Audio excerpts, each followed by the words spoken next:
বিরতির পর স্বাগত।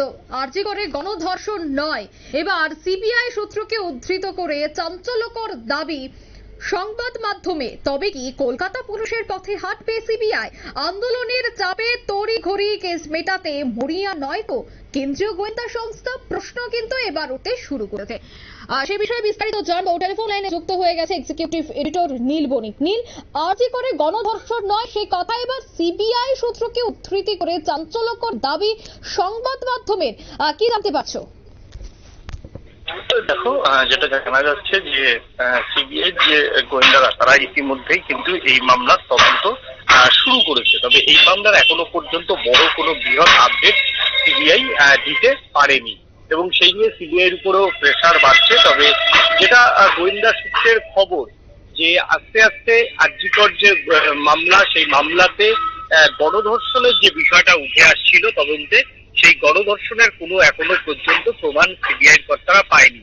প্রাথমিকভাবে তারা সমস্ত যে পরীক্ষা নিরীক্ষা, তারা যেটুকু এভিডেন্স পেয়েছে, সার্কামস্টেন্স এভিডেন্স গুলো পেয়েছে, সেই এভিডেন্স অনুযায়ী এখন পর্যন্ত যেটা জানা যাচ্ছে যে একজনের হাতেই এই নির্যাতিতা মহিলা তিনি ধর্ষিতা হয়েছেন, এমনটাই মানে তদন্তে এখনো পর্যন্ত উঠে আসছে। তবে এই তদন্তের এখনো কোনো সারবত্তা বলে কিছু নেই, কারণ সিবিআই অফিসিয়ালি কিছু সংবাদ মাধ্যমের জন্য যেমন বলেনি, তেমনি সিবিআই যে এই মামলাতে যে কেস ডায়েরি জমা দিতে হয়, সেই কেস ডায়েরিতেও এখনো পর্যন্ত সেটা গণধর্ষণ না একজন ধর্ষণ করেছে সেই বিষয়ে কিন্তু এখনো পর্যন্ত বিস্তারিত কোনো তথ্য কোর্টেও জমা পড়েনি। তাই এই যে গণধর্ষণ নয়, একজন তারাই ধর্ষিতা হয়েছেন মহিলা, সেটা কিন্তু এখনো মানে ফাইনাল বলার সময় হয়ে আসেনি। অন্যদিকে কলকাতা পুলিশ যেটা জানিয়েছিল যে তদন্তের শুরুতেই যে ওই ধৃত যে সিভিক ভলেন্টিয়ার সঞ্জয়, সে তার দ্বারা ধর্ষিতা হয়েছেন তিনি, এবং মোটামুটি কেসটা সেইভাবেই সাজানো হয়েছিল।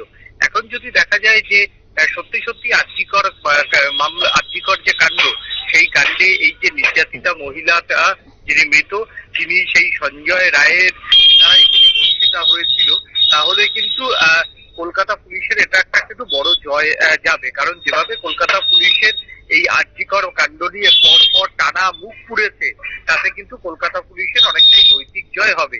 এখন কলকাতা পুলিশ যেটা হচ্ছে এই সেই ধর্ষণ কাণ্ড নিয়ে কলকাতা পুলিশের বিরুদ্ধে কিছু প্রশ্ন তৈরি হয়েছে, সেজন্য দায়ী অবশ্যই কলকাতা পুলিশ নিজেই।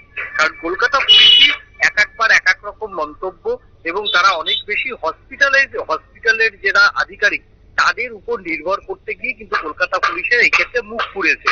যদি কলকাতা পুলিশ নিজের মতো তদন্ত করত, নিজের মতো করে এই কয়েকটি যে কনফিউশনের জায়গা তৈরি হয়েছিল, সেই কনফিউশনের জন্য যদি কলকাতা পুলিশ নিজের মতো করে মামলাটা সাজিয়ে তাদের বিরুদ্ধে তদন্তে গাফিলতির অভিযোগ এনে তাদেরকেও যদি মামলায় পার্টি করত, তাহলে কিন্তু কলকাতা পুলিশের আজকে মুখ পুড়তো না বিনীত গোয়েলের। এবং পরের দিন কলকাতা পুলিশের অধীনে থাকাকালীন যেভাবে আরজিকর কাণ্ডে ভাঙচুর চালানো হয়েছে, সেইটাও যদি না হতো তাহলে কিন্তু মুখ পুড়তো না।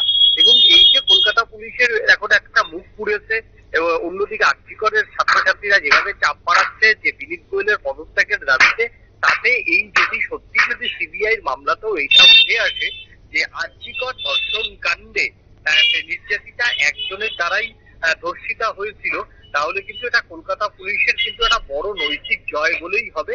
সেই ক্ষেত্রে তৃণমূল কংগ্রেসও কিন্তু কলকাতা পুলিশের কাঁধে বল রেখে তারাও কিন্তু এটা একটা পলিটিক্যালি প্রচার তুলে আসতে পারবে। তবে সব মিলিয়ে এখনো পর্যন্ত যেহেতু তদন্ত চলছে, তাই দায়িত্বশীল সংবাদ মাধ্যম হিসেবে এই মামলার পুরো আপডেট ততক্ষণ পর্যন্ত মামলার গতি প্রকৃতি কি সেটা বলা উচিত হবে না।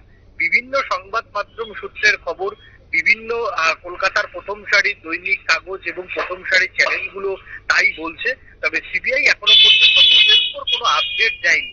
সিবিআই মোটামুটি দেখো, এটা গণধর্ষণ না তোমার হচ্ছে একজনের দ্বারা ধর্ষণ হয়েছিল, সেটা সিবিআই আমার পেশাদারিত্বে কখনো সিবিআই প্রেস কনফারেন্স তো বলে না। সিবিআই যখন ওই কোর্টে যেদিন তাদের ডেট দেবে, সেই দিন কোর্টে যে কেস ডায়েরি, সেই কেস ডায়েরি তারা মোটামুটি কি তদন্ত পাওয়া গেল, কি তদন্তের আপডেট, সেগুলো আদালতকে জানায়। সেখান থেকেই বিষয়টা জানা যায়। তবে এই বিষয়টা এখনো পর্যন্ত আদালতকে সিবিআই কিছু বলেনি যে এই তদন্ত তারা লার্জেস্ট কনস্পিরেসি তদন্ত চলছে এবং সেই তদন্তের বহু তথ্য প্রমাণ নষ্ট হয়েছে, তাই এতটা তদন্তের মোড় কোন দিকে নেবে সেটা কিন্তু বলার সময় হয়ে আসেনি। এখন দেখার যে আগামী যে পরবর্তী ডেট রয়েছে, সেই পরবর্তী ডেটে সিবিআই আদালতে কি কেস ডায়েরি জমা দেয়। কেস ডায়েরি জমা দিলেই সেখানে লেখা থাকবে যে একজনের দ্বারা ধর্ষণ হয়েছিল না দুজন তিনজন, পুরো বিষয়টাই কেস ডায়েরির মধ্যেই লেখা থাকবে। তখন এই মামলার একটা আমরা বুঝতে পারবো যে এই মামলাটি কোন দিকে এগোচ্ছে, তবে এত তাড়াতাড়ি বলে দেওয়াটা ঠিক নয়। একদম ধন্যবাদ নীল। অর্থাৎ কোনো সম্পূর্ণ তথ্য ছাড়া এইভাবে সংবাদ প্রকাশ করা উচিত নয়। আর্জিকর গণধর্ষণ নয়, সিবিআই সূত্রকে উদ্ধৃতি করে চাঞ্চল্যকর সংবাদ মাধ্যমের এই দাবির পরই কিন্তু রীতিমতো বিভিন্ন জায়গায় এই বিষয় নিয়ে চর্চা শুরু হয়ে যায়। নিয়ে নিচ্ছে ছোট্ট একটি বিজ্ঞাপন বিরতি, সঙ্গে থাকুন।